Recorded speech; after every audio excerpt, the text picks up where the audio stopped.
Isaa mbiri zirageze muri studio za Elemento TV n'umwanya w'amakuru mu Kinyarwanda ku buryo bw'incamake agezweho kuri aya masaha. Kuri mikoro muri kumwe nanjye Jean de Dieu niyo dusenga. Akarere ka Ruhango kaje ku isonga mu gihugu muri gahunda ya school feeding, aho kugeza ku gipimo cya 95.4% ibi byitezweho kugabanya umubare w'abana batishuri, drop out rate no kuzamura ireme ry'uburezi, kuko abanyeshuri bafite amafunguro ahagije bashobora gukurikirana neza amasomo yabo kurusha abandi. Byongeye kandi iyi gahunda yabaye isoko nini ku bahinzi b'akarere ka Ruhango, kuko ibiribwa byinshi bigurwa mu makoperative yabo. Nanone uyu munsi tariki 17 Mata ni umunsi w'ingenzi ku banyeshuri batuye cyangwa biga mu karere ka Ruhango. Hashingiwe ku rutonde rwatangajwe na NESA, uyu munsi nibwo abanyeshuri batuye mu Ruhango n'uturere twa Gisagara na Musanze batangiye gusubira ku mashuri yabo. Polisi n'inzego z'ibanze zashyizwe mu muhanda kugira ngo zicunge umutekano n'umuvundo mu modoka. Abanyeshuri bakaba basabwa kuba bambaye impuzankano y'ishuri uniform mu gihe cy'urugendo. Mu bukungu uyu munsi nibwo hatangiye gukurikizwa ibiciro bishya by'ibikomoka kuri peteroli byatangajwe na RURA.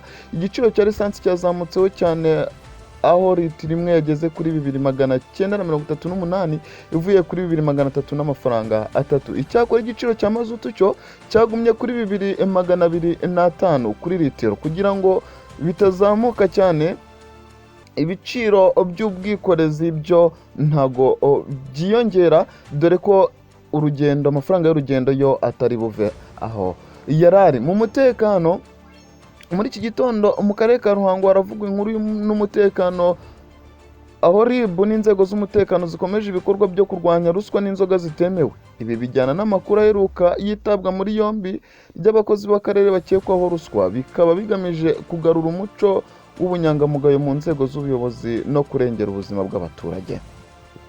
Mu myidagaduro, Sir David Attenborough, inararibonye mu kurengera ibidukikije, yasohoye filimi nshya uyu munsi yiswe A Gorilla Story. Iyi filimi igaruka ku rugendo rwe mu birunga by'u Rwanda n'uburyo u Rwanda rwabaye icyitegererezo mu kurengera ingagi izo mu birunga. Ikaba ari inkuru ikomeje kwamamazwa cyane mu rwego rwo gukurura ba mukerarugendo. Aya makuru nandi tutababwiye tuzaye tugenda tuyabagezaho uko amasaha agenda yicuma hano kuri Elemento TV. Icyo tubasaba no gukora subscribe ku muyoboro wacu wa YouTube.